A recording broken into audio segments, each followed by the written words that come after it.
Bonsoir, bonsoir, peuple de Dieu. Je suis encore ravie de vous retrouver ce soir. Comme convenu, c'est notre rendez-vous.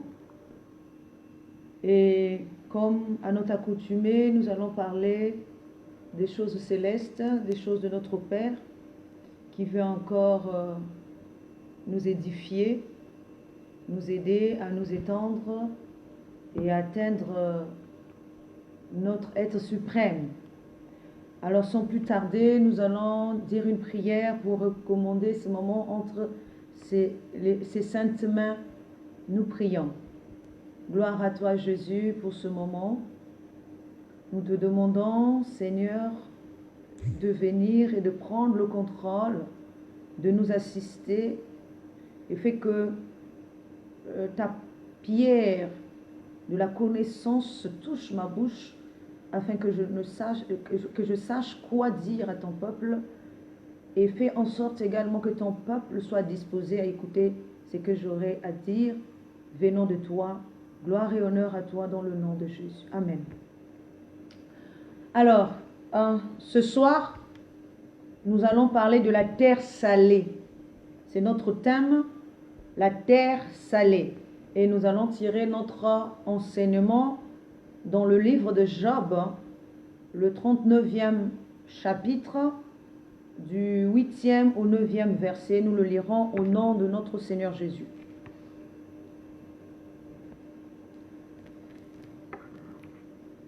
Job 39, 8 à 9. Qui met en liberté l'âne sauvage et l'affranchit de tout lien? J'ai fait du désert son habitation, de la terre salée sa demeure. Alléluia. Qui met en liberté l'âne sauvage, qui l'affranchit de tout lien?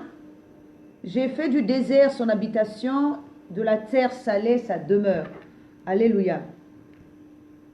Alors, nous allons comprendre au fur et à mesure que je vais avancer. Alors, nous aurons quelques questions à nous poser avant que nous nous rentrons dans le vif de notre sujet ou encore thème de ce soir, la terre salée. Nous allons un peu parler de cet âne vite fait, de l'âne sauvage. Ici, on nous dit qui met en liberté l'âne sauvage. Donc, nous voyons bien que ce n'est pas un âne domestique, mais plutôt un âne sauvage. Un âne qu'on ne retient pas. Un âne qui est en liberté. Un âne qu'on ne retient pas. Un âne sauvage, c'est-à-dire un âne qui n'a pas d'endroit. Déjà, dans le sens physique, nous voyons qu'un âne sauvage, c'est celui qui est en liberté, on va dire. Mais or, la parole de Dieu nous dit qui met en liberté l'âne sauvage et l'affranchit de tout lien. Ce qui voudrait dire que ici notre âne sauvage n'est pas en liberté. Notre âne sauvage est attaché. Nous allons voir ça au fur et à mesure. Qui est cet âne sauvage? Il est dit, j'ai fait du désert son habitation, de la terre salée sa demeure. Ce qui arrive à me dire, ce qui arrive à me faire penser que l'âne ici non seulement est attaché, mais nous allons revenir sur ça. Nous allons d'abord comprendre c'est quoi cet âne-là. Genèse 49, 14 nous dit Issachar est un âne robuste qui se couche dans les étables. Toujours dans Genèse, il nous est dit, Genèse 49, 41, en parlant de Judas, il est dit, il attache à la vigne son âne et au meilleur cep le petit de son ânesse. Donc nous voyons ici que cet âne-là est aussi l'homme. Et c'est quel côté de l'homme qui est incarné par l'âne? C'est le côté corps qui est incarné par l'âne. Parce que je vous ai souvent dit que l'homme terrestre a plusieurs dimensions. Et toutes ces dimensions sont représentées par ces différents âges qui sont aussi représentés par tous les enfants de Jacob. Alors, donc nous avons un âne attaché qui est robuste. Donc, l'âne robuste ici, c'est aussi l'âne sauvage. C'est le même. Il est un âne sauvage, il est un âne robuste, parce que ça veut dire qu'il est fort, parce que l'âne sauvage, il n'est pas attaché, il n'est pas en liberté, et plutôt, il est plutôt en liberté. Mais celui-là, il est attaché. Et on a fait du désert son habitation.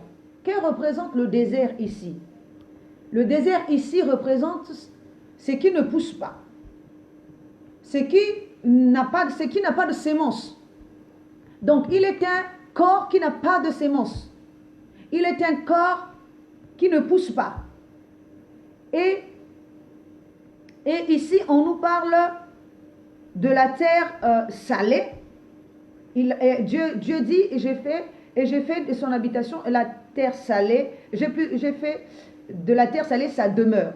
Donc nous voyons le désert ici, là où rien ne pousse. Dieu en a fait son habitation, donc une terre désertique. Mais il a fait aussi d'une terre salée sa demeure. Or, nous savons que la demeure dont on parle ici, c'est une maison. Une maison. La demeure, c'est une maison. Le désert, ça devient le monde, le lieu d'habitation. Maintenant, la terre ici devient une maison pour l'âne sauvage.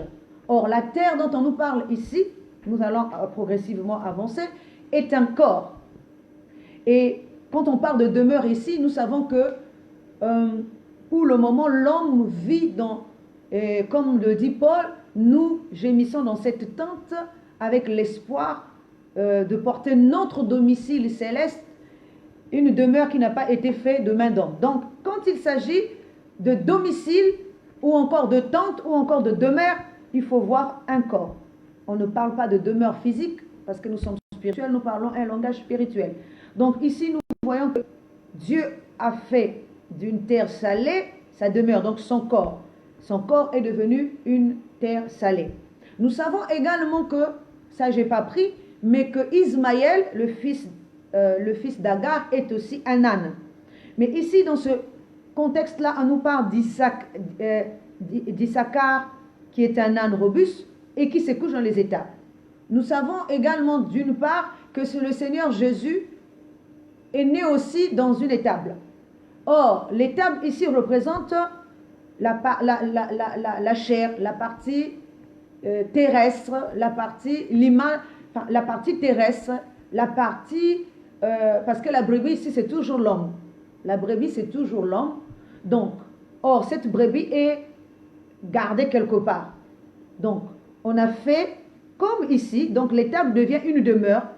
L'étable, c'est pourquoi la chair est une étable, c'est parce que ce n'est pas l'image que l'esprit peut lui donner, puisque c'est comment je vais dire ça, c'est la partie la plus faible qui existe dans les choses spirituelles, parce que la chair, je le dis toutefois, a des désirs qui sont esprit. Donc, c'est vraiment la partie la plus faible. C'est même pour ça que, en prenant l'image de la femme de la perte de sang, lorsque elle touche l'habit de Jésus, Jésus est surpris parce que c'est un côté ou une partie qui n'était pas censée se lever, atteindre le niveau de la perfection. Donc, c'est pour ça que cela est représenté par une étape, par quelque chose de faible, quelque chose de moindre, quelque chose de rejeté, de pierre rejetée, quelque chose qu'on ne conçoit pas dans l'esprit. Alors, ici, on nous dit que cet âne est dans Genèse 49, 11, qu'il a attaché à l'âne est attaché, non, il attache à sa vigne son âne et au meilleur cep le petit de son ânesse.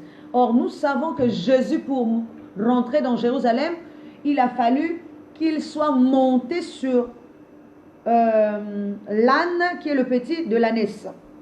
Parce que cela voulait dire qu'il était dans le corps terrestre pour faire son entrée dans Jérusalem. Donc il a fallu qu'il soit dans ce corps-là. Ce corps qui est l'âne qui est représenté, ou encore le corps terrestre qui est représenté par l'âne. Donc il a fallu qu'il soit dans ce corps-là pour pouvoir faire son entrée dans Jérusalem. Pourquoi cet âne est attaché à la vigne? Parce que cet âne-là est attaché, la vigne ici est représentée par la divinité, et le meilleur cep, le cep ici c'est le pied de la divinité. Donc l'âne est attaché à la vigne, donc à la divinité, et le petit et son petit est attaché, et le petit de l'ânesse est attaché au. Ce qui veut dire l'un est attaché, donc le corps, parce que le petit, un fils représente toujours le corps et le père représente l'esprit. Donc le père est attaché à la divinité et le fils est attaché au corps, donc au pied, à ce qui est terrestre, à ce qui est bas. Et le père est attaché à ce qui est spirituel. Donc nous voyons ici que nous avons un âne et nous avons aussi une vigne, donc la divinité, et nous avons aussi une terre salée. Ce qui nous intéresse aujourd'hui, c'est de rentrer dans cette terre salée.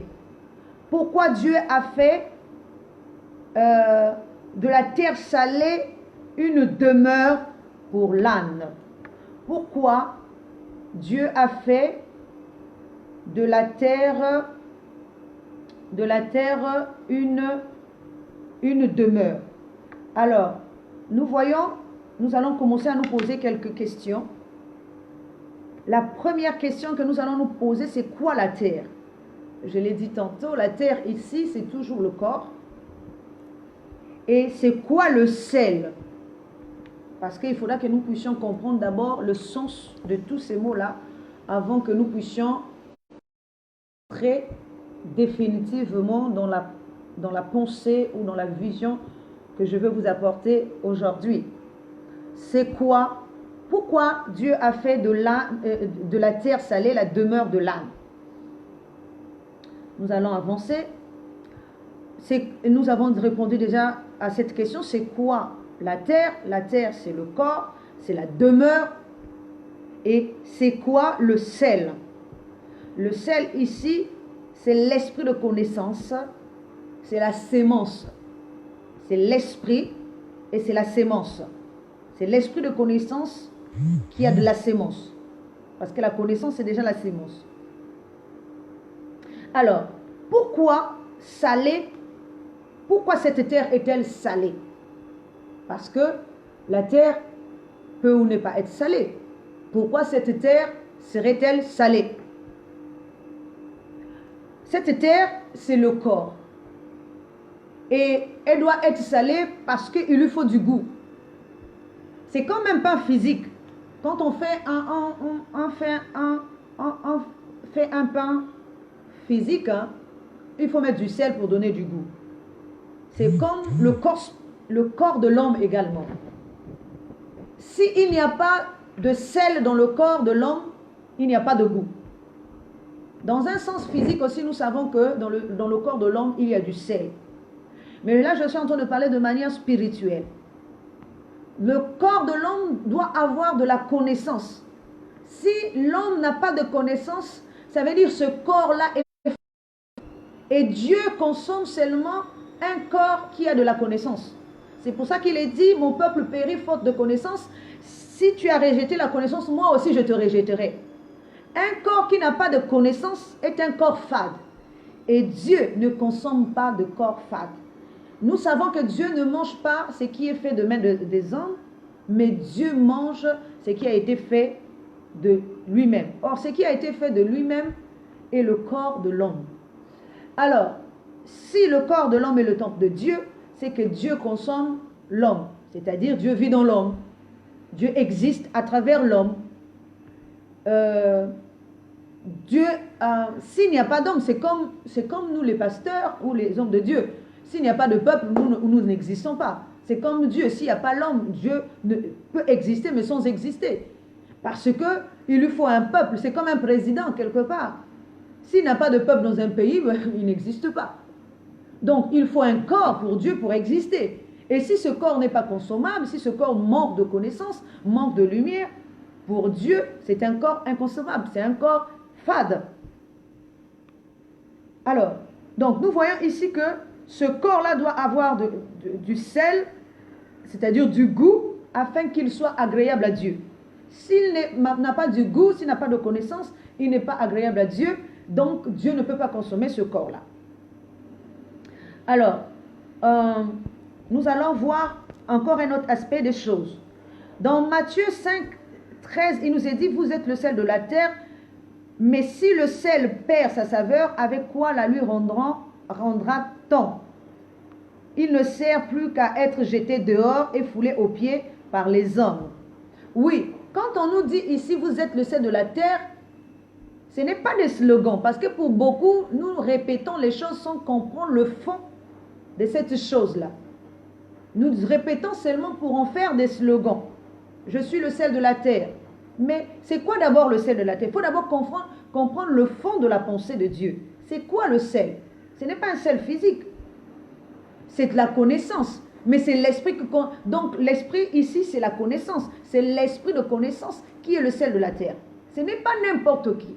Lorsqu'on s'adresse ici, vous êtes le sel de la terre, Jésus est en train de s'adresser à ses disciples qui font partie de son corps et qui portent de la connaissance. Parce que ils sont devenus une terre salée. Donc, vous êtes le sel parce que la terre a été salée par les disciples. Le sel ici, c'est les disciples. Et tous les disciples forment une seule et même connaissance. C'est pour ça qu'ils sont le sel de la terre. Ils sont là pour assaisonner la terre, pour donner du goût à la terre, donc au corps. Donc, toutes les différentes formes de la connaissance, c'est pour donner au corps une image, un goût, une ressemblance, afin que Dieu puisse agréer ce corps-là, comme une offrande de bonne odeur. S'il n'y a pas de connaissance, qui est un bon parfum, ça dépend de connaissance. Là, je suis en train de parler de la connaissance de la vérité, qui est un parfum de bonne odeur et qui est un sel qui donne du goût au corps. Un sel qui donne du goût au corps. Donc, nous voyons ici que pour que l'âne qui ait une demeure, il faut que cette terre soit salée.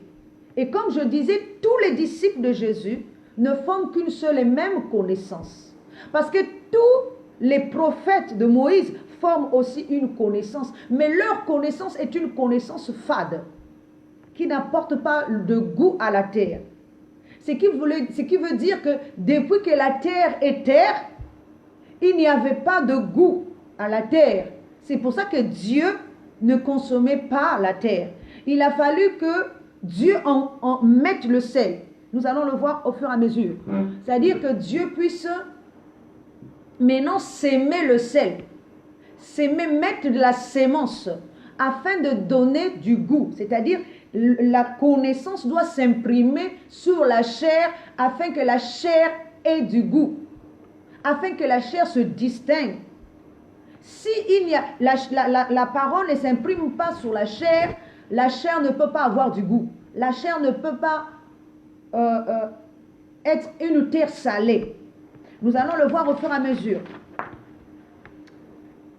Alors, pourquoi nous allons comprendre qu'au commencement, quand Dieu a créé les cieux et la terre, Dieu a demandé à la terre de produire. C'est là que nous devons comprendre.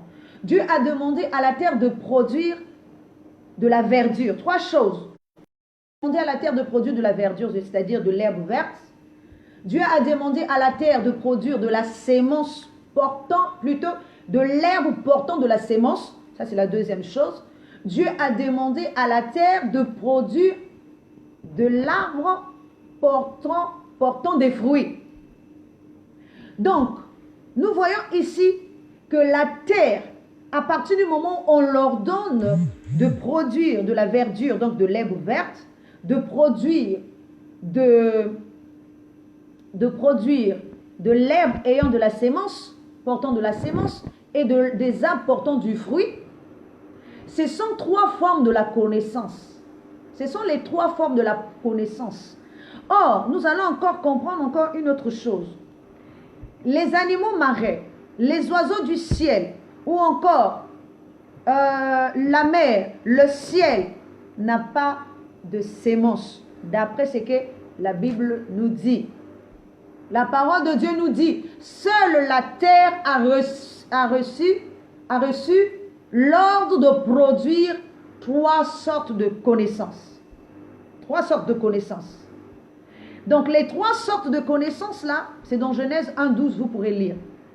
La terre n'a jamais plutôt les eaux ou le ciel n'a pas reçu l'ordre, ils n'ont pas reçu l'ordre de produire soit des animaux ou ayant de la sémence. Non, ils ont reçu l'ordre de produire des animaux, plutôt des oiseaux du ciel, des animaux marins et tout ça, mais pas des arbres ou encore des herbes portant de la sémence et du fruit. Alors, nous allons encore comprendre que les animaux là, les animaux marins, il ne leur a pas été dit, on ne parle pas d'eux en termes de sémence, on parle d'eux en termes de fécondité. Il est dit à la terre, pour les animaux, aux animaux de la mer et aux oiseaux du ciel, de se multiplier, d'être fécond et de se multiplier. Mais seul à la terre où on a parlé de produire de la sémence. Or, la terre ne peut pas produire si elle-même, elle n'est pas déjà salée. Si elle-même, elle n'a pas déjà une sémence. Elle ne peut pas produire des arbres portant de la sémence si elle-même, elle n'a pas de sémence. Pour qu'elle porte la sémence, pour qu'elle produise de la sémence, je crois que la semaine dernière, je vous ai lu quelque chose ici où on parlait des eaux.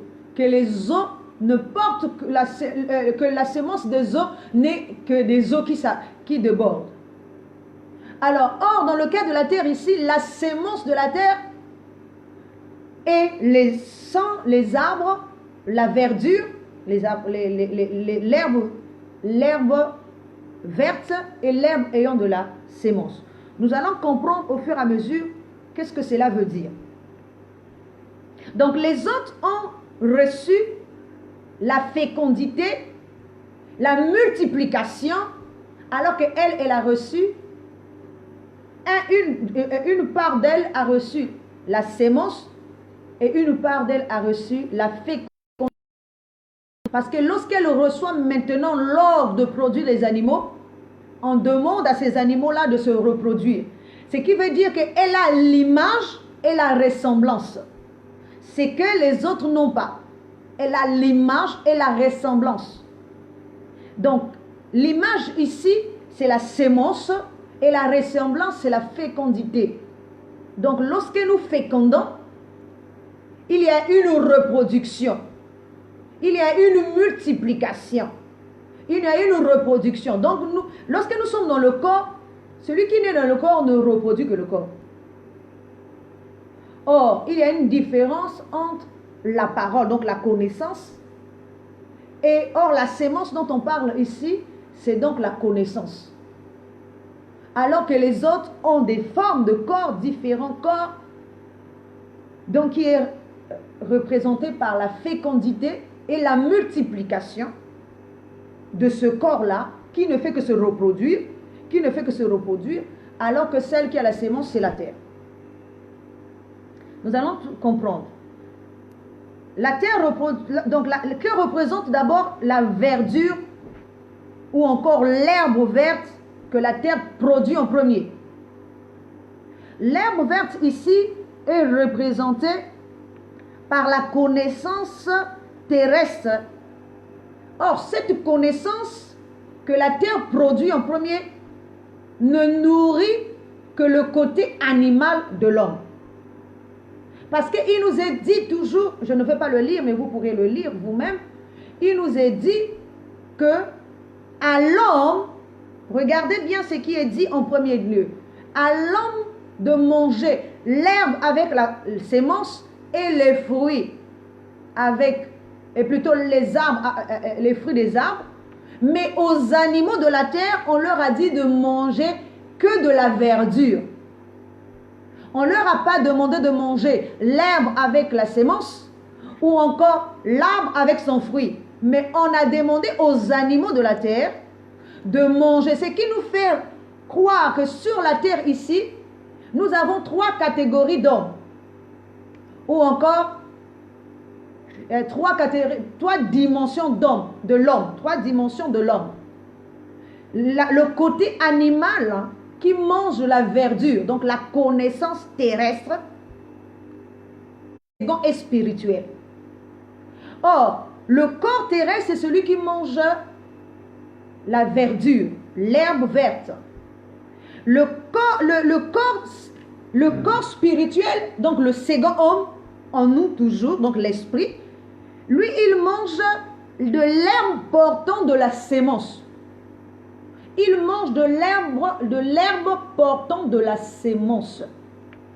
Il ne mange pas de la verdure, mais il mange de l'herbe portant de la sémence. Et enfin, nous avons la divinité en nous qui mange l'arbre portant des fruits. Parce que nous savons qu'au départ, je vous ai dit tantôt, qu'il est dit à l'homme de manger que l'herbe portant de la sémence et l'arbre portant du fruit. Et aux animaux de manger ce qui est de la verdure. Donc la connaissance terrestre, celle qui n'a pas de sémence en réalité. Celle qui est du néant.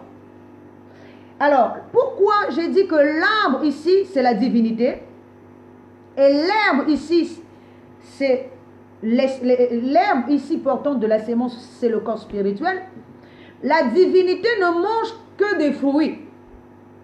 La divinité ne mange pas ce qui est fait de la main d'homme.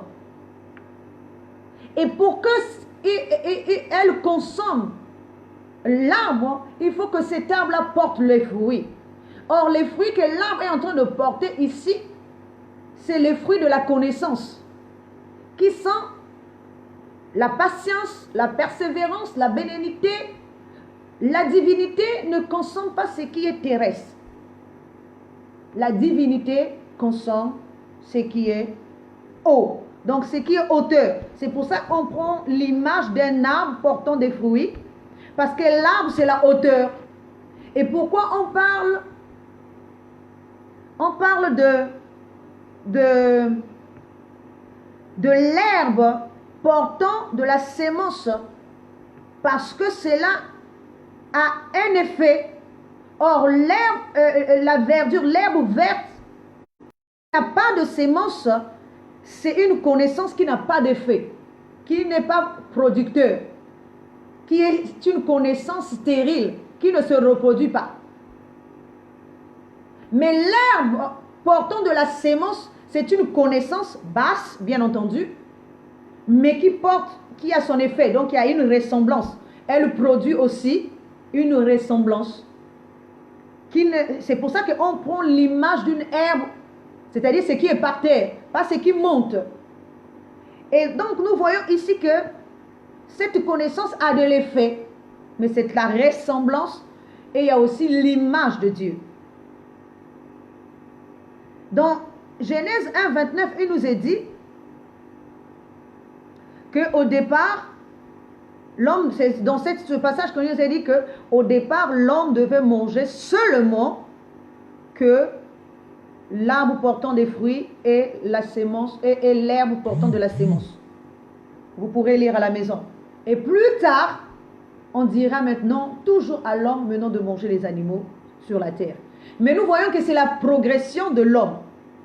Mais aujourd'hui, nous ne parlons pas du côté animal parce que c'est plutôt de l'animal que l'homme doit manger. Ça aussi, c'est une connaissance. Ça maintenant, c'est quand l'homme rentre maintenant dans la connaissance, dans l'image terrestre. Donc l'homme consomme maintenant cette image-là. Alors, nous voyons ici que aux autres poissons, aux autres êtres, poissons, oiseaux, machin, on dira de se multiplier, même à l'homme lui-même, plus tard, de se multiplier, d'être fécond, mais on ne lui dira pas de manger ce qui est de la sémence. Alors, ce qui nous amène à penser ici que depuis les origines de la terre a reçu déjà du sel. C'est pour ça qu'elle devient aussi une vallée de sel. Alléluia. La parole de Dieu nous dit, dans 2 Samuel 8, 13, au retour de sa victoire sur les Syriens, David fit encore un nom en battant dans la vallée du sel 18 000 Édomites. Donc nous voyons que ici, la terre là devient une vallée de sel. Une vallée qui produit de la sémence. Une vallée qui produit ce qui a du goût. Ce qui est bon. Ce qui est apprécié par le Seigneur. Et c'est pour ça que la parole de Dieu nous dit que David a eu une victoire. Parce que David lui-même porte de la sémence. S'il incarne le sel, s'il incarne le porteur de la sémence, s'il incarne la sémence ou la connaissance, il ne peut qu'avoir la victoire dans cette vallée. Parce qu'il est fils du sel. Alléluia. Alors, nous allons continuer, vous allez aussi comprendre. Pour que nous puissions comprendre. Avant que cette vallée ne devienne une vallée de sel ou encore une terre salée, c'est qu'au départ, cette terre n'était pas salée. Parce que lorsque Dieu dit à la terre de produire, c'est que Dieu a posé sa sémence qui est le sel. Nous allons aussi le voir.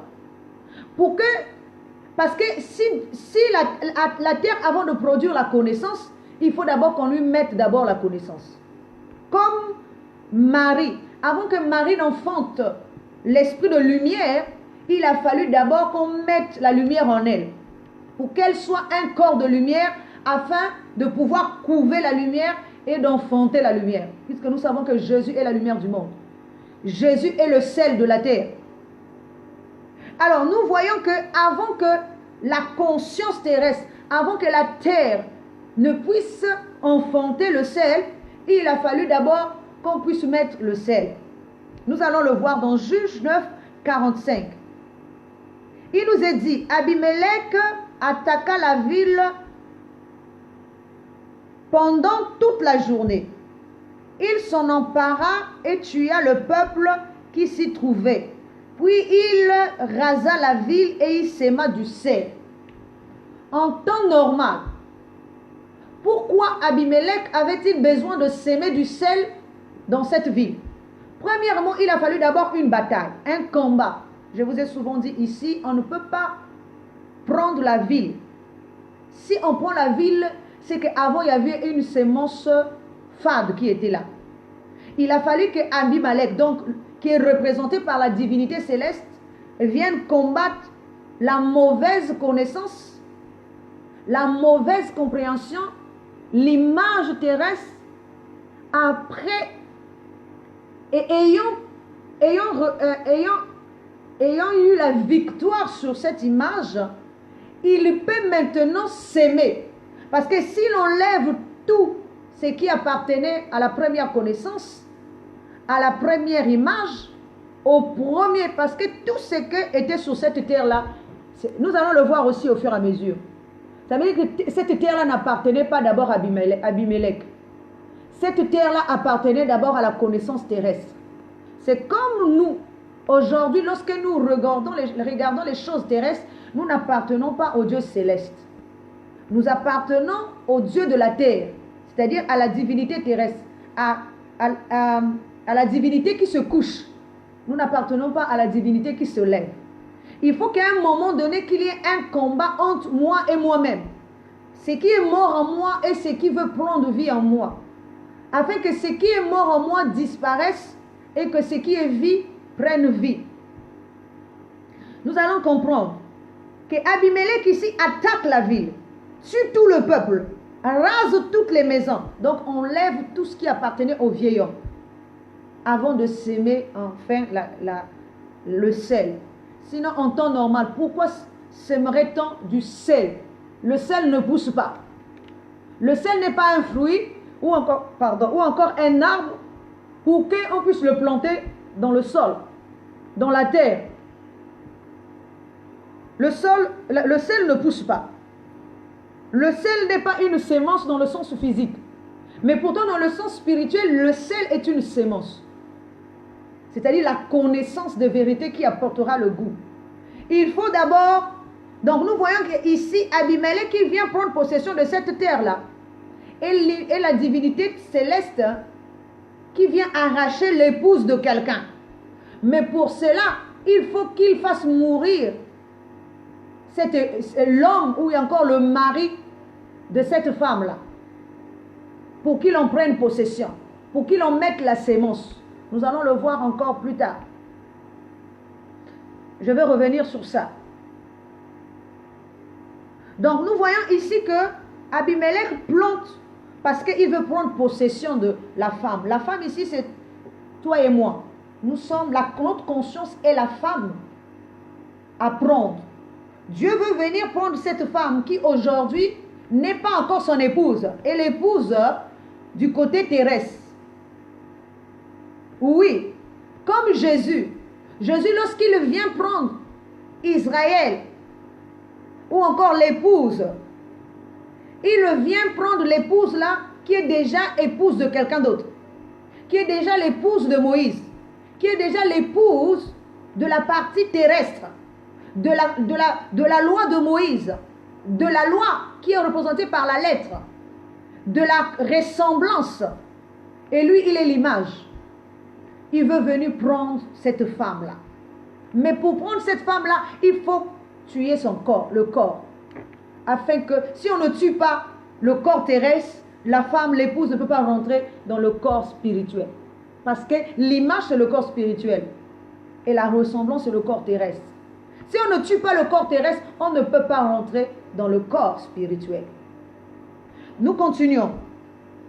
Nous voyons comment Jésus va tuer cette connaissance qui ne produit pas. Jésus, avant de donner le pain et les poissons aux enfants d'Israël, il leur a d'abord demandé de s'asseoir sur l'herbe verte. Oui. Pourquoi s'asseoir sur l'herbe verte? Parce que l'herbe verte ici, c'est la sémence, donc la connaissance terrestre. C'est la sémence qui alimente l'animal en nous, qui alimente le côté terrestre en nous, le côté animal, la nature animale en nous. Mais si on détruit cette sémence-là, si on s'assoit dessus, cette sémence-là n'aura plus de force, n'aura plus de virilité, n'aura plus de puissance, n'aura plus d'autorité. Donc, pour faire asseoir son autorité, Jésus est obligé de détruire l'herbe verte. Pour que tout le peuple, il dit d'abord au peuple d'Israël de s'asseoir sur l'herbe verte, donc sur la verdure, sur la sémence qui ne produit rien, qui ne fait qu'alimenter le côté terrestre. Et ce côté terrestre n'enfante pas parce que c'est un côté stérile. C'est un côté stérile. Nous allons continuer à voir. Donc ce côté animal-là, parce que lorsqu'on dit de s'asseoir sur quelque chose, c'est-à-dire détruire cette chose-là, anéantir cette chose-là, prendre le dessus sur ça. Et nous voyons qu'ici que lorsque les enfants d'Israël se sont assis sur l'herbe verte, Jésus leur a donné du pain et du poisson. Ce qui veut dire que ils ont pris possession de la terre là. En mangeant maintenant le pain et l'image. Parce que l'herbe, la connaissance qui est représentée par l'herbe, n'a pas de corps. C'est de paroles en l'air, qui n'a pas de forme. C'est justement la connaissance de Moïse. C'est pour ça que Moïse a du mal à parler. Moïse a du mal à s'exprimer. Parce que c'est une connaissance qui n'a pas de corps, qui n'a pas de forme. Or, Jésus ici est en train de donner une image avec son corps. Ce qui est représenté par le pain et le poisson. Une image et son corps. Donc, il est en train de détruire ce qui était là avant.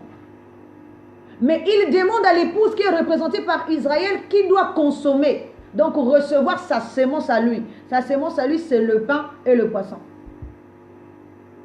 Pour cela, il faut qu'on détruise d'abord l'époux, le premier. Donc la première connaissance, l'herbe verte.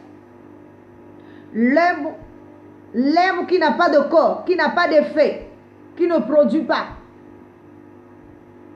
Alléluia. Alors, oui, parce que ce corps-là, le pain qui est donné à l'épouse, donc le corps qui est donné à l'épouse, est une nouvelle terre pour l'épouse. Or, le pain qui est donné est déjà un pain qui a déjà du sel. Une demeure qui est déjà salée. Une demeure qui est déjà préparée. Qui n'a pas été faite de main d'homme, qui a été faite de main de Dieu. Parce que c'est Dieu ici qui est le boulanger, qui prépare ce pain-là. Oui, parce que la parole de Dieu nous dit aussi que pendant que Jésus demande qu'on nourrisse le peuple d'Israël, il y avait un jeune au milieu, le jeune là, c'est la divinité, qui avait 5 pains et 2 poissons. Si nous voyons toujours, juste pour une parenthèse, le jour où on arrêtait Jésus, il y avait un jeûne. Et le jour où on donne du pain, il y avait aussi un jeûne. Le jour où Samson aussi est mort dans le temple, il y avait aussi un jeûne qui le tenait.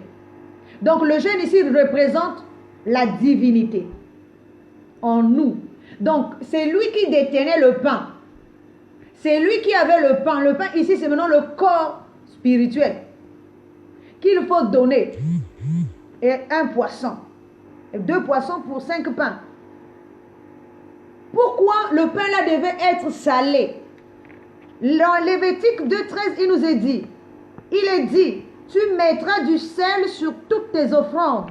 Tu ne laisseras point ton offrande manquer de sel. Signe de l'alliance de ton Dieu, sur toutes tes offrandes, tu mettras du sel. Parce que ce corps-là, pour qu'il soit agréable à Dieu, il lui faut de la connaissance. Or, cette connaissance-là est une sémence. Et seul le porteur de la sémence peut donner la sémence à l'épouse. L'épouse ici, c'est Israël. L'épouse ici, c'est notre conscience. Or, notre conscience, notre esprit, c'est Israël. Ce n'est pas dans le sens physique que nous devons prendre ces choses. Nous devons voir d'abord, c'est notre esprit qui est notre conscience qui est Israël. Et c'est notre esprit qui épouse la divinité. Notre conscience épouse la divinité et épouse le corps. Au départ, là actuellement, elle est d'abord l'épouse du corps. Dans la vision du corps, dans la pensée du corps. Et elle ne évolue pas. Elle ne fait que du surplace. Parce qu'elle ne mange que de l'herbe qui ne porte pas de sémence. C'est pour ça qu'elle ne peut pas enfanter dans le spirituel. Donc un corps nouveau. Mais si elle mange maintenant de l'herbe portant de la sémence, elle va être maintenant dans le corps spirituel. Et c'est dans le corps spirituel, elle va manger maintenant des fruits. Parce que Dieu, pourquoi Dieu a voulu couper le figuier stérile? Parce que ce figuier-là, c'est justement la divinité de l'homme qui n'arrive pas à porter des fruits dignes de Dieu. C'est un arbre sec, un arbre stérile qui n'a pas de fruits. Alors qu'il faut que Jésus détruise d'abord la première connaissance Comme lorsque le déluge est venu détruire l'homme sur la surface de la terre. C'est pour détruire d'abord la première image, l'image terrestre. Comme lorsqu'on dit que les eaux du déluge a été une figure du baptême pour effacer la conscience de toutes les œuvres mortes. Parce que toute la connaissance d'avant ne sont que des œuvres mortes. Les œuvres qui ne portent pas de fruits. Les œuvres qui n'ont pas de fruits. Les œuvres que Dieu n'agrée pas. C'est des œuvres mortes. Et donc cette connaissance est stérile. Donc nous voyons ici que l'offrande du corps spirituel doit avoir du sel, donc de la sémence, de la connaissance, pour que cette offrande soit agréée vis-à-vis de Dieu. Alors nous allons encore le prendre dans un autre contexte. Nous allons prendre la sémence ici, dans le cas de Jonas. La parole de Dieu nous dit que Dieu envoie Jonas à Ninive pour aller apporter la bonne nouvelle. Donc ici, ça veut dire porter la sémence. Ici, Jonas représente le sel. Ce sel-là ne veut pas aller sur la terre. Alléluia, nous allons comprendre. Or, la terre ici, c'est le reflet de l'eau. Or, la terre ici, l'eau ici, c'est l'esprit. La terre ici, c'est le corps, donc le reflet. La parole de Dieu nous dit qu'avant que la terre ne paraisse, c'était d'abord les eaux. On avait séparé les eaux d'avec les eaux, donc c'est-à-dire la connaissance. Il a fallu d'abord séparer les connaissances. Qu'il y ait une connaissance céleste et une connaissance terrestre. Et avec la connaissance terrestre, qui est représentée par les eaux, on a fait encore le sec. On a fait paraître le sec. Donc le sec ici est le fils de l'eau. Le sec ici, c'est le corps. Alléluia. Le sec ici, c'est le corps. Nous allons lire un passage que j'ai surligné. Dans 2 Pierre 3, il nous est dit, ils veulent ignorer en effet que des cieux existèrent autrefois par la parole de Dieu, donc par la connaissance, de même qu'une terre tirée de l'eau est formée du moyen d'eau. Donc ici, il nous est dit, ils veulent ignorer en effet que les cieux existèrent autrefois par la parole de Dieu, de même qu'une terre tirée de l'eau est formée au moyen de l'eau. Donc, même la terre, si nous parlons du sec, même le sec est formé au moyen de l'eau. Le sec est issu de l'eau. Donc, Jonas doit d'abord traverser l'esprit, lui qui est la divinité. Donc, c'est-à-dire qui est porteur de sémence. Parce que seule la divinité porte la sémence. Maintenant, lui, on lui demande d'aller à l'extérieur, c'est-à-dire du côté corps, pour pouvoir implanter cette sémence-là. Il ne veut pas. Alléluia. Il faut qu'il passe par les eaux. Or, les eaux ici, c'est une terre déjà salée. Une terre salée parce que les eaux, c'est une terre. Et il a fallu qu'il passe par là. Et qu'il se retrouve, les eaux ici, c'est le poisson. Il se retrouve dans le ventre du poisson. Or, c'est quoi qui se retrouve? Le sel ici, la sémence ici, c'est quoi? C'est l'image de Dieu. Parce que jusqu'à présent, l'homme ne porte que la ressemblance de Dieu, ne porte pas encore l'image de Dieu. L'image ici, il ne s'agit pas d'une image physique, hein. Il s'agit de la bonne odeur, du bon comportement, de ce que nous affichons. C'est ça la sémence. Or, cette image-là, qui est aussi représentée par Jésus, qui est aussi représentée par Jonas, cette image-là ne voulait pas au départ arriver d'abord à la surface, c'est-à-dire à l'extérieur. Il a fallu, comme Jésus allait d'abord dans la terre, et pour Jonas aller dans le ventre du poisson. Alors, comment Jonas se retrouve 3 jours et 3 nuits dans le ventre du poisson, comme Jésus qui se retrouve dans la terre? C'est la même image. Parce que la terre, c'est toujours les eaux. Le fils de l'eau, puisque la terre a été tirée des eaux. C'est le reflet. C'est maintenant, lorsque nous mettons en pratique ce que nous avons compris. Lorsque le corps commence à mettre en pratique ce que nous avons compris. Et donc Jonas se retrouve dans le ventre du poisson, c'est-à-dire de la mer. L'esprit de l'eau salée, l'esprit de la terre salée. Parce que nous avons parlé ici, depuis le départ, je vous parle d'une terre qui est déjà salée. Si cette terre est déjà salée, c'est représenté par la mer. Parce qu'au départ, la connaissance, c'est de l'eau. Et cette eau a déjà sa propre connaissance. Nous allons continuer. La parole de Dieu nous dit que, à un moment donné, au bout de 3 jours, le poisson va vomir Jonas sur le sec, sur la terre. Comment on arrive à vomir le poisson sur la terre? Alléluia. Nous allons comprendre pourquoi on doit vomir, parce que l'esprit de la terre, le corps terrestre, le corps qui veut porter l'image de Dieu est représenté ici par Jésus.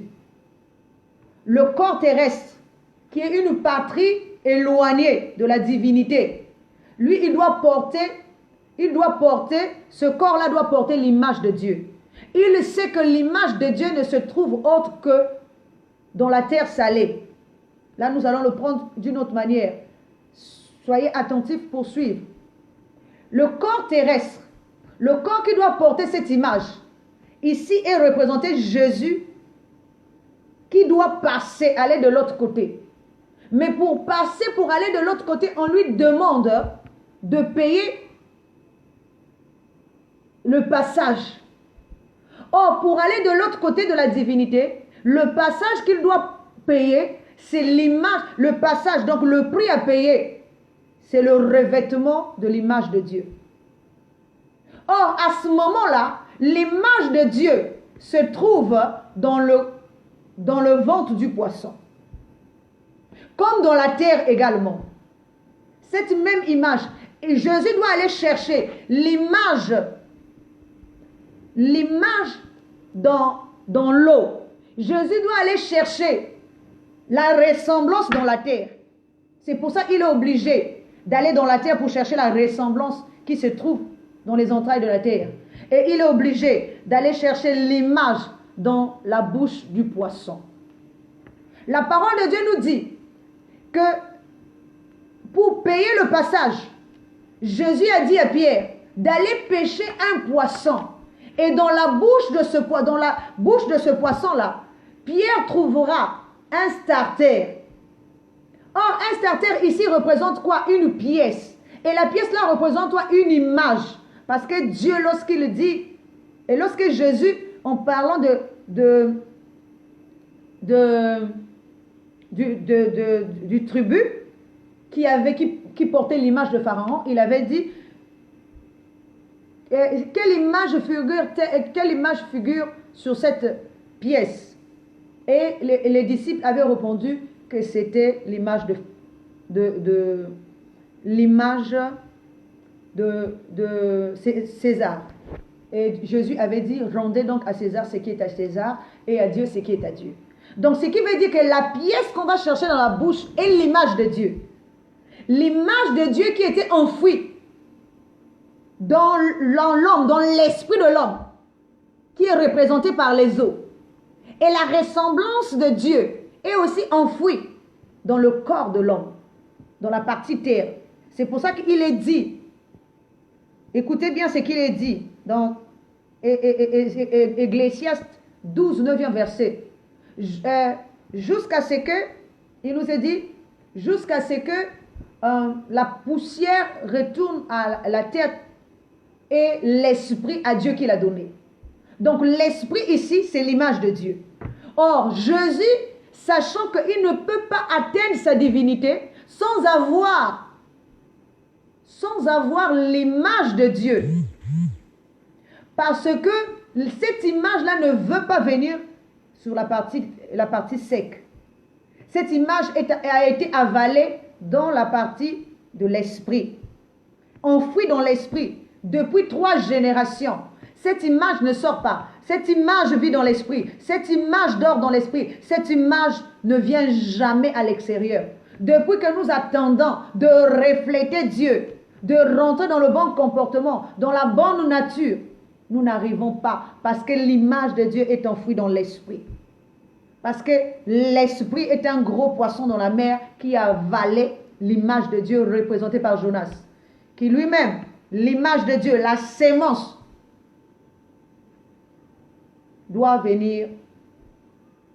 d'abord saler la mer. Une fois que la mer a été salée, donc l'esprit, les eaux ont été salées. Nous allons aussi voir pourquoi les eaux doivent être salées. Alléluia. Dans 2 Rois 2, 21, cela nous dit. Donc ça, c'est maintenant la première. Les eaux, donc l'esprit doit aussi être salé. Parce que toute offrande qui doit être donnée à Dieu doit être salée. L'offrande doit être salée. Toutes les offrandes. L'esprit doit être salé. Le corps doit être salé. L'âme doit être salée. La divinité elle-même doit être salée. Parce que l'âme, c'est la divinité qui se balade. Elle doit être salée. Toutes les parties de l'homme. Nous prenons encore. Dans 2 Rois 2, 20 à 21, il dit, ça c'est Élisée, apportez un plat neuf, mettez-y du sel, et ils le lui apportèrent. Il alla vers la source des eaux, et il jeta du sel, et dit, ainsi parle l'Éternel, j'assainis ces eaux, et il n'en proviendra plus ni mort, ni stérilité. Pourquoi? Parce que les eaux avant, les eaux, c'est-à-dire la connaissance avant, cette connaissance-là était une connaissance qui n'apportait que la mort et la stérilité. Donc, c'est-à-dire la connaissance, comme j'ai dit, de l'herbe, qui n'apportait que à la divinité terrestre, à la divinité de l'homme, cela ne lui apportait que stérilité et mort. Mais pour assainir l'eau là, il faut aller à la source des eaux. À la source des eaux. Donc il y a plusieurs eaux, mais leur source là. Si on met du sel, donc la bonne sémence à cette source là, or cette source là aujourd'hui est devenue la terre. Le corps de Jésus. Si on y met à la source le sel, si on y met la bonne connaissance, toutes les eaux sortiront maintenant, ayant la bonne connaissance, sortiront maintenant une eau salée. Donc c'est pour ça qu'il a fallu qu'on mette aussi, avant d'atterrir sur le sol, il a fallu que le sel aussi rentre dans l'eau, représenté par l'image de Dieu, la bonne sémence, la sémence d'en haut. Et Jonas est tombé dans l'eau, ayant été avalé par le gros poisson, que Jésus finira par pêcher. Si on pêche le poisson, on trouve l'image qui est dans le poisson. Et ce qui est important, c'est l'image qui est dans le poisson. Le corps qui est le poisson, qui porte cette image-là, il le porte de l'intérieur, il ne le porte pas de l'extérieur. Alors que Jésus doit porter maintenant cette image-là de l'extérieur, afin qu'elle soit visible. Car seul un corps peut porter l'image vers l'extérieur. Et l'esprit porte l'image à l'intérieur. C'est pour ça que Jonas, en tant qu'image de Dieu, s'est retrouvé dans le ventre. Afin maintenant de porter maintenant cette image vers l'extérieur. Dans le ventre du poisson vers l'extérieur. Comme Jésus ira encore dans la terre pour aller chercher la ressemblance, cette fois-ci représentée par Paul. Alors, nous voyons que la première connaissance produit que la mort et la stérilité. Donc, depuis que l'homme est l'homme, il ne fait que manger cette connaissance, mais il ne produit pas un corps spirituel, il ne produit pas l'image de Dieu. Il ne fait que se féconder, se multiplier dans sa ressemblance, mais sans l'image de Dieu. Parce qu'au départ, l'image de Dieu, c'est la colombe qui ne veut pas venir poser sa plante sur une terre qui n'est pas assainie. C'est pour ça que nous voyons que la colombe, au départ, elle ne vient pas poser parce que la terre n'est pas assainie. Et la terre est assainie à partir du moment où Jésus sort de l'eau. Jésus devient le fils de l'eau. Donc le corps pour l'eau. Comme lorsqu'on a dit au début, que le sec paraisse. Alors le sec a apparu. Donc Jésus est sorti de l'eau, étant maintenant une terre assainie, une terre salée. La colombe, l'image de Dieu peut venir maintenant habiter en lui. Cette même image qu'il doit d'abord récupérer dans l'eau, dans la terre salée, là où il a envoyé son corps, le corps de la vie représenté par Pierre, allait pêcher. Il a envoyé Pierre aller pêcher le poisson pour prendre le starter. L'image de Dieu qui était dedans représentée par Jonas. Parce que cette image, c'est ça qui apporte le sel. C'est lui qui doit porter, il doit revêtir cela comme le Christ. Parce qu'à ce moment-là, je vous ai souvent dit que Jésus, c'est le corps terrestre et le Christ, c'est la divinité. Pour porter la divinité, il a fallu que son corps soit assaini. Il a fallu qu'il aille pêcher cette divinité et qu'il le porte. Et que son corps soit aussi assaini, donc salé, afin qu'il produise. Si la terre n'est pas producteur, si la terre ne reçoit pas la sémence, la terre ne peut pas produire. Donc ça veut dire que le Christ ne peut pas venir s'installer là. Mais pour que le Christ vienne s'installer là, il faut qu'un corps meure, le vieil homme, le premier homme. Donc c'est pour ça que le premier homme qui est rentré dans l'eau là, il a fallu qu'il meure. Là aussi, c'est pour ça que nous voyons que Jésus ne meurt pas seulement, il y a plusieurs morts de Jésus. Jésus ne meurt pas seulement dans la terre, Jésus meurt aussi quand il rentre dans l'eau. Donc il faut que ce corps-là aussi meure. Le corps du vieil homme meurt dans l'eau. Parce que cette eau est assainie. Lorsqu'il sort de l'eau, c'est une nouvelle créature, un nouveau corps. Comme la ressemblance aussi doit aussi mourir dans la terre afin de renaître une nouvelle ressemblance. Alors nous voyons que Jésus va pêcher un poisson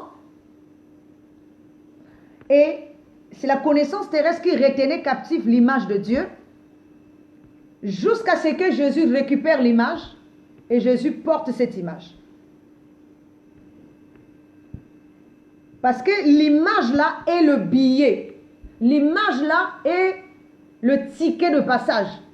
Pour aller dans la divinité, si tu ne portes pas l'image de Dieu, c'est comme les clés du royaume. Si tu n'as pas l'image, donc l'image là, l'image de Dieu est les clés du royaume. L'image de Dieu est le ticket du passage pour aller dans le royaume des cieux, pour aller dans la divinité, pour aller dans ce qui est céleste. Il faut avoir l'image de Dieu, les clés, le billet d'entrée, le ticket.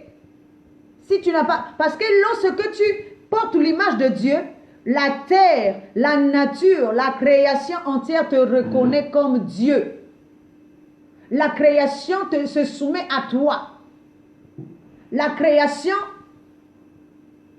pourquoi la création se soumettait-elle au départ à Adam, le premier Adam? Parce que le premier Adam portait l'image de Dieu. Maintenant, lorsqu'il sort de l'image de Dieu, la création ne peut plus l'obéir. La création ferme la connaissance.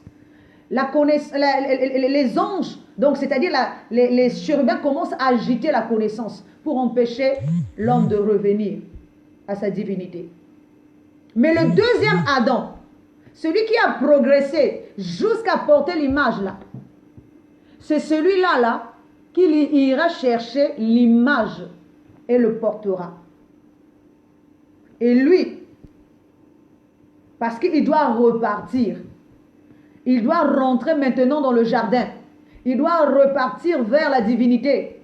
pour que le deuxième Adam, le nouveau homme, l'homme spirituel, soit obéi, il faut qu'il porte l'image de Dieu. Donc, nous voyons ici que il y a deux sortes de connaissances. La connaissance fade et la connaissance salée qui apporte de la saveur. La connaissance de la vérité. Nous avons dit ça ici. Nous savons également, là nous sommes en train d'avancer sûrement, lentement mais sûrement vers la fin. Nous allons prendre l'exemple un autre exemple. Parce que tout à l'heure nous avons parlé de Jésus, mais nous allons prendre aussi l'exemple de Ruth. Nous n'allons pas le lire, mais vous pourrez le lire à la maison dans Ruth 4, 1 à 9. Qu'est-ce qui nous est dit dans Ruth 4, 1 à 9? Je vais briefer un peu.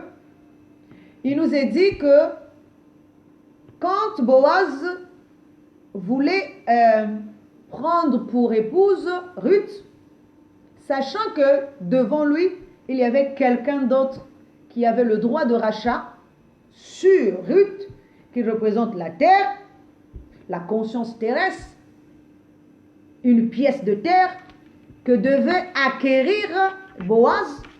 Il savait que devant lui, il y avait d'abord un premier qui avait le droit de rachat. Alors, qu'est-ce qu'il va faire? Quand il va rencontrer celui qui a le droit de rachat, il va lui dire, exposer le problème. Il va prendre 10 personnes à témoin. Plus, donc nous voyons 10 personnes à témoin, 10 anciens, donc les anciennes connaissances. Alléluia. Tous ceux qui forment l'ancienne connaissance, les anciens. Donc, il va les prendre à témoin. 10 personnes. Il va prendre celui qui a le droit, celui qui a le droit du rachat en premier. Plus lui-même qui a le droit du rachat en deuxième. Plus Ruth, la portion de terre qu'ils doivent acquérir. Et il y a aussi Naomi. Alléluia. Or, si nous voyons ici, nous nous retrouvons avec 14 personnes. 14 personnes, donc 14 dimensions ou 14 générations de l'homme. Dans les 14 générations de l'homme, il y a les 10 anciens qui sont représentés par les 5 sens de l'homme extérieur et les 5 sens de l'homme intérieur. Ce sont les anciens. Parce que pour que tout soit agréé, il faut que nos sens spirituels et les sens tous les sens spirituels soient en éveil. Il va les prendre à témoin. Il va aussi donc prendre celui qui a le droit du rachat en premier, qui est représenté par Moïse, qui est représenté par l'homme terrestre, par la connaissance terrestre, par l'image terrestre, par l'homme que nous sommes en train de porter aujourd'hui. Mais Boaz ici est représenté donc par le Seigneur Jésus-Christ, qui lui, il a le droit en deuxième position seulement. Pourquoi? Parce que l'épouse qui est représentée par Ruth, ou encore par Naomi, il faut comprendre, l'épouse céleste ici, l'épouse de la divinité, la conscience divine, c'est Naomi, qui elle a perdu son corps spirituel, donc son corps de la divinité en venant sur la terre. Donc dans la chute de la divinité, il y a eu mort de son corps divin. Et en retournant vers la patrie, pourtant, lorsqu'elle est descendue avec son corps extérieur et son corps spirituel, et plus son corps de la divinité. Mais dans le retour, elle ne repartit qu'avec une conscience terrestre. Elle n'avait plus de corps. Mais sauf que dans la partie divine également, il y a aussi un corps terrestre et un corps spirituel. Ce sont les deux enseignements représentés par Moïse et représentés par Jésus. Ou encore, le corps et l'esprit. Alléluia. Donc nous voyons ici que la première divinité n'était plus en mesure, la première La conscience divine représentée par Naomi n'était plus en mesure d'enfanter parce qu'elle avait vieilli, elle avait tari. Son image ne dégageait plus une bonne odeur. C'est quand nous parlons du vieil homme. Le vieil homme ici, sa conscience est morte. Sa conscience n'a plus de bonne odeur, n'a plus la bonne réputation. Parce que la connaissance qui est en elle est une connaissance morte. C'est pour ça qu'elle dit elle-même que ne m'appelez plus Naomi, appelez-moi Mara. Parce que Mara, ce sont les eaux amères. Donc, elle veut être maintenant assainie. Pour qu'elle soit assainie, il faut qu'il y ait il faut qu'on lui mette le sel. Or, elle, en tant que vieille connaissance ou vieille conscience, on ne peut pas mettre du sel dedans. Il faut une nouvelle connaissance. Et cette nouvelle connaissance, elle est allée la chercher dans la terre. Et cette nouvelle connaissance est arrivée avec elle juste dans la divinité. Mais il faut que maintenant qu'un corps puisse épouser cette connaissance-là, plutôt que cette conscience-là. Si un corps n'épouse pas cette conscience ne peut pas enfanter maintenant dans le spirituel. Les corps qui sont en train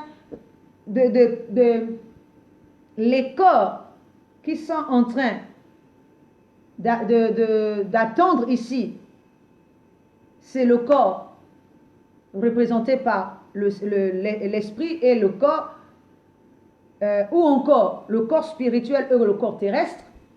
C'est eux qui ont atteint la divinité. Eux, ils attendent du côté de la divinité pour pouvoir épouser la conscience qui arrivera. Sauf que la conscience elle-même, elle était par terre. Et lorsqu'elle revient à la patrie, sa patrie natale, sa patrie d'origine, elle vient avec une nouvelle conscience, donc renouvelée. Elle revient avec une part d'elle qui est renouvelée. Et c'est la part qui est renouvelée là qui doit épouser maintenant un corps. Parce qu'il y a une part qui n'est pas renouvelée, qui est ancienne. C'est comme pour dire une bonne et mauvaise conscience. La mauvaise conscience, c'est la Mara. Mais la bonne conscience est encore là, qui est encore vierge, qui est encore une terre vierge, qui appartient toujours à son époux. C'est pour ça que lorsque Boaz va voir celui qui a le rachat en premier, il lui dit une chose, que notre frère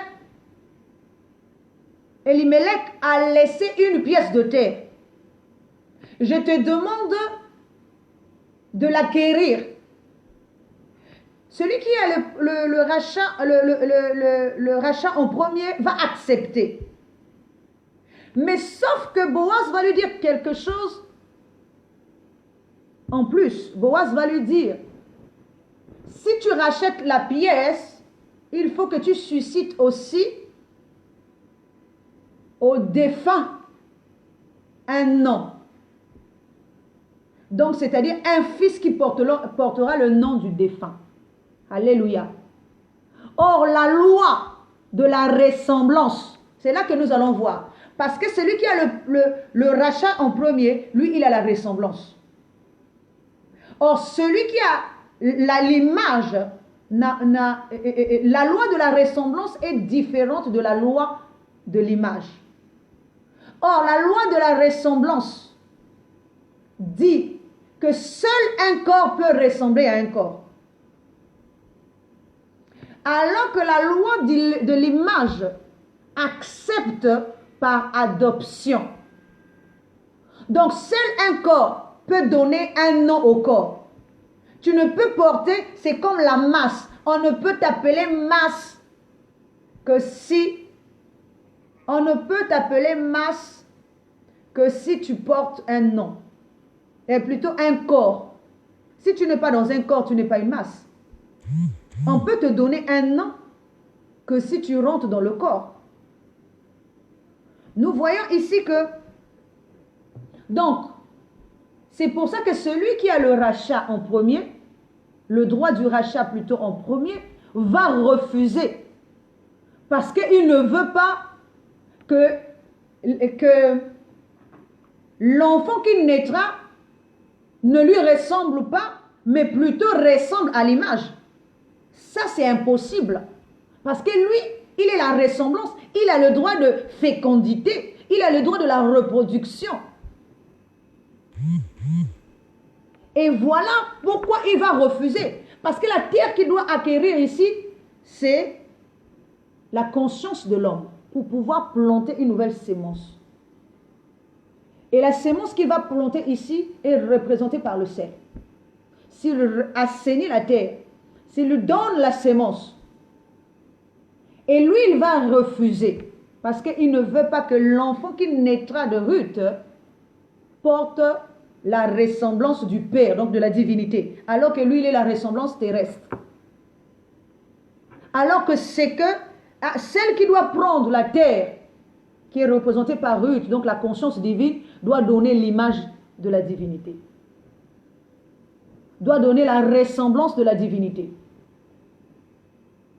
Doit donner c'est-à-dire l'enfant qui naîtra ne portera pas son propre nom, mais portera le nom du premier père, qui est représenté donc le corps divin.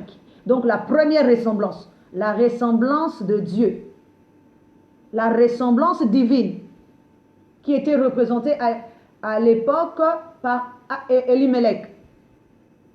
Donc si Elimelech est mort, il y a besoin de remplacer maintenant la ressemblance divine. Pas la ressemblance terrestre, pas la ressemblance du corps, mais la ressemblance divine. Or, le corps qui porte la ressemblance ne veut pas donner l'enfant qui naîtra de lui la ressemblance de Dieu. Et il va refuser. Et celui qui est incarné par Jésus, Boaz, va accepter parce qu'il porte l'image de Dieu. Or, en portant l'image de Dieu, il sait que tous les enfants qui naissent de l'image sont des enfants d'adoption.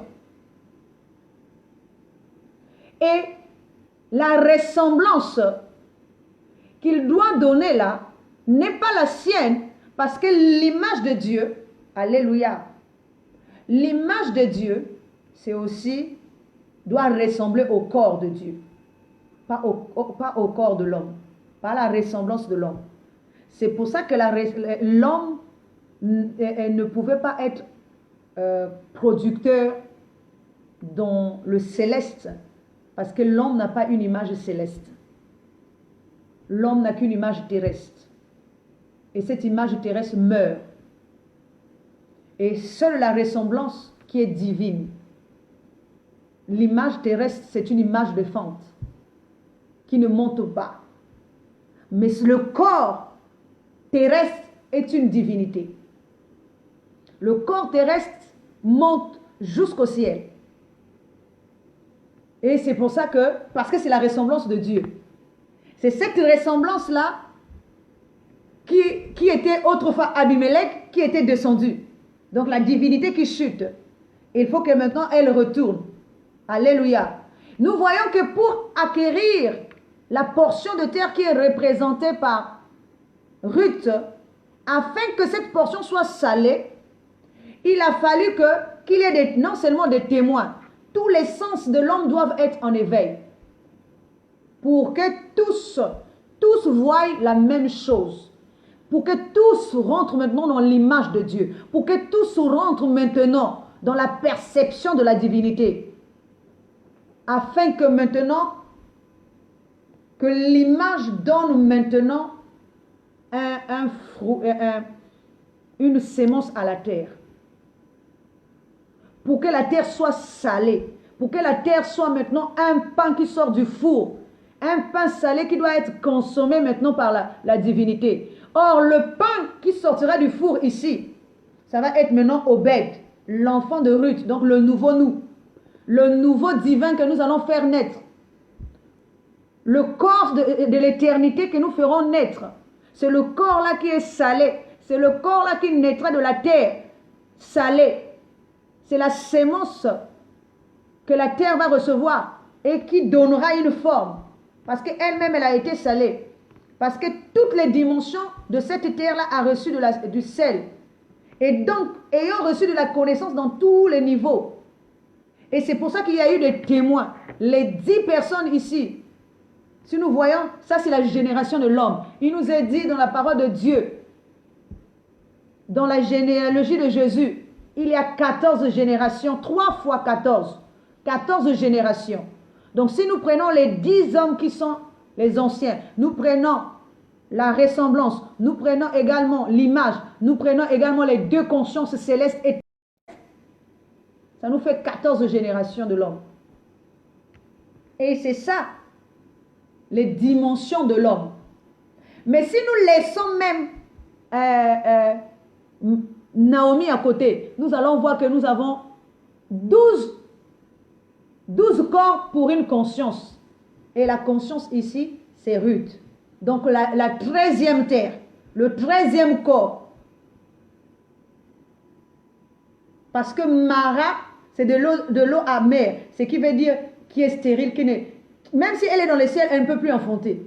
Donc celle qui enfante, c'est Ruth. C'est comme Marie, mère de Jésus. Elle va devenir, elle ne peut plus enfanter. Celle qui enfantera, c'est Marie de Magdala. Parce qu'elle portera le nouveau corps. Et le nouveau corps ici, c'est le corps de la résurrection. Or, le corps de la résurrection est le corps de l'éternité. Parce qu'on l'a fait épouser à l'image. On l'a épouse, on a assaini sa terre qui autrefois était, elle était une prostituée. Donc, elle était une terre qu'il fallait assainir. Parce qu'elle dégageait une mauvaise réputation. Elle n'avait pas une bonne image.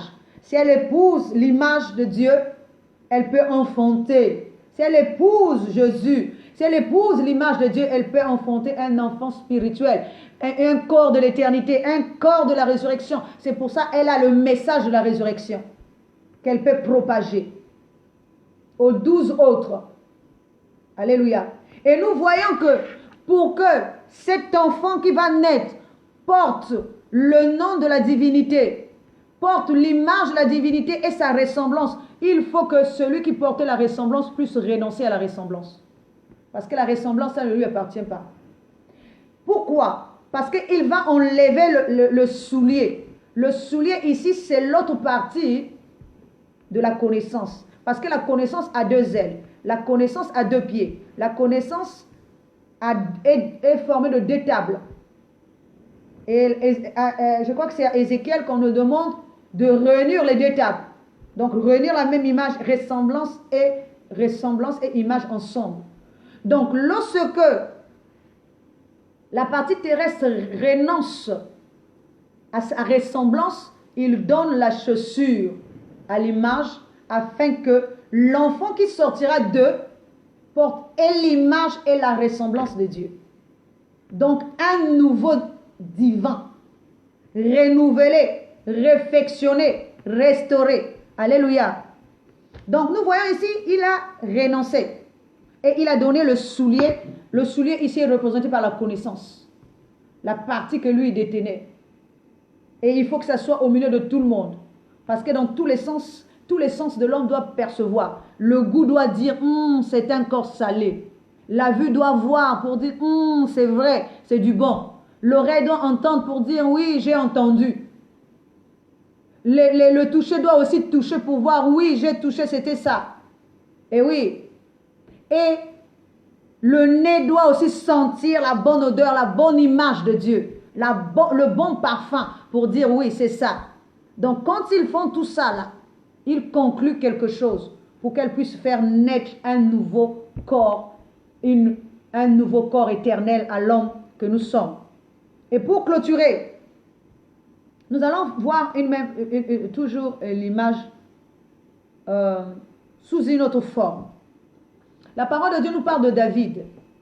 David, ici, est la divinité qui voit la femme d'autrui, de son serviteur. Nous allons prendre ici, serviteur ici, Moïse. Donc le corps. La divinité veut le corps parce que c'est le corps qui affiche, qui doit refléter la divinité, qui doit refléter l'image divine, qui doit refléter la nature divine. Si la nature divine meurt, il n'y a plus d'image. Donc nous avons la nature, nous avons l'image de Dieu qui est la bonne réputation et nous avons aussi la ressemblance. David voit la femme d'Uri. David s'intéresse à cette femme-là. Comme la divinité s'intéresse au corps. Parce qu'il veut à tout prix que le corps puisse enfanter l'image de Dieu. Et pour cela, il faut qu'il envoie son serviteur à la mort. Son serviteur ici, c'est la première connaissance, qui est représentée par Moïse, qui est représentée par la première nature en nous qui doit mourir. Le vieil homme qui doit mourir. Si le vieil homme ne meurt pas,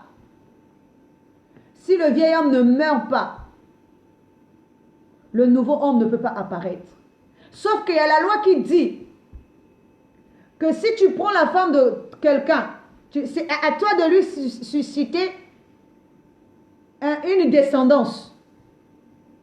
La loi du corps, si tu prends un corps, tout enfant qui naîtra de ce corps-là, puisqu'elle est déjà, ce corps-là est sous l'influence d'une loi, tous les enfants qui naîtront de ce corps-là ressembleront toujours à cette loi-là.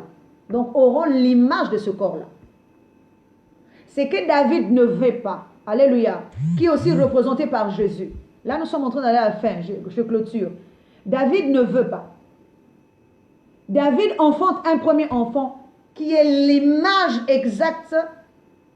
C'est comme Jésus. Le premier corps où il se trouve est la ressemblance exacte de Moïse. Ce corps-là doit mourir. Pour que ce corps-là meure, il faut qu'il aille au tombeau. Il faut qu'il aille dans le séjour de mort. Le corps de la ressemblance terrestre doit mourir. Le vieil homme doit mourir. Parce que si l'homme ne meurt pas, si le grain ne tombe pas au sol, ne meurt pas, il ne peut pas avoir de nouveau homme. Donc il faut que le corps où il se trouve là, qui est la ressemblance de Moïse, qui est la ressemblance de l'image terrestre, meure. C'est pour ça que David restera. C'est la même histoire. Hein. Nous allons voir que c'est toujours la même histoire qui est dite d'une manière ou d'une autre. David aussi dormira au sol pendant 3 jours. Jusqu'à ce que l'image là, la ressemblance là, du premier homme, du vieil homme meurt. Il meurt l'image là est mort. Le premier enfant avec la femme d'Uri va mourir. Là, il va se relever, il va remettre les nouveaux vêtements. Il faut maintenant qu'il fasse naître un nouveau homme. Et le nouveau homme, avec cette femme-là, va être maintenant Samson et Salomon. Or, Salomon, c'est celui qui va construire le temple de Dieu. Or, le temple ici n'est pas physique. Le temple, c'est le corps.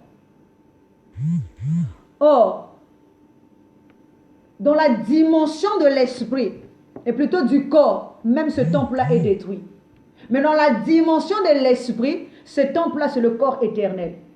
Dans la dimension du corps, puisque c'est la même chose qui se reproduit. Dans la dimension du corps et dans la dimension de l'esprit. C'est la même chose qui se reproduit. Dans la dimension du corps, le temple là, donc le corps de l'homme là, du vieil homme qui a été emmené jusqu'à la divinité, finira par se détruire. Dans la dimension maintenant de l'esprit, ce corps est un corps éternel. Parce que ce corps, le nouveau homme, qui est représenté par Obed, qui est représenté par le Christ, sera un corps éternel. Nous voyons que Jésus aussi, il a fallu qu'il aille au tombeau. Parce que lorsqu'il est né, comme on dit, s'il naît, il naît directement dans l'image de Moïse, qui est la loi. Puisqu'il est dit qu'il est né d'une femme sous la loi. S'il est né d'une femme sous la loi, c'est qu'il porte l'image de la loi. Mais pour qu'il ne porte pas la ressemblance de la loi, il faut qu'il détruise le corps de la loi. Parce que le corps là, c'est son fils. Si le corps meurt, il peut maintenant faire naître un nouveau corps qui est un corps éternel. Mais cela ne peut arriver que si la terre a été assainie, si la terre a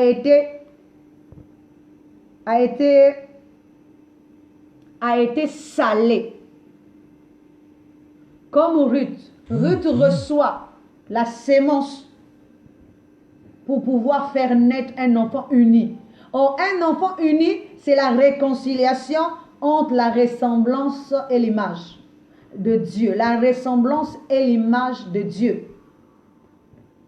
S'il n'y a pas de réconciliation entre les deux, ce sont les deux paires de la chaussure, ce sont les deux ailes de l'oiseau. Ce sont les deux pieds. Il faut qu'ils marchent ensemble. Parce qu'il est dit, deux peuvent-ils marcher ensemble sans se convenir. Et il est dit, deux valent mieux que un. Parce que si l'un marche de son côté, il finira toujours par tomber. Mais si ils marchent ensemble, ils sont forts. D'où la réconciliation aussi de Jacob avec Ésaü. Jacob était parti dans la patrie maternelle. De son retour, il s'est prosterné 7 fois devant Ésaü pour reconnaître la suprématie de l'esprit, afin de lui rendre l'image de Dieu, la ressemblance plutôt de Dieu, parce que l'image c'est Ésaü, qui est l'esprit. Que Dieu vous bénisse chez vous et que Dieu vous rende non seulement féconde dans l'esprit, mais également devenez des terres salées, productrices d'une nouvelle terre éternelle. Soyez bénis chez vous. Merci beaucoup. Nous allons prier. Gloire et honneur à toi pour ce moment que nous avons passé ensemble. Nous continuons à croire que tu es en train de te manifester grandement pour que l'esprit de l'homme puisse encore s'élever jusqu'à sa divinité. Gloire, honneur à toi. Au nom de Jésus, nous avons ainsi demandé. Amen.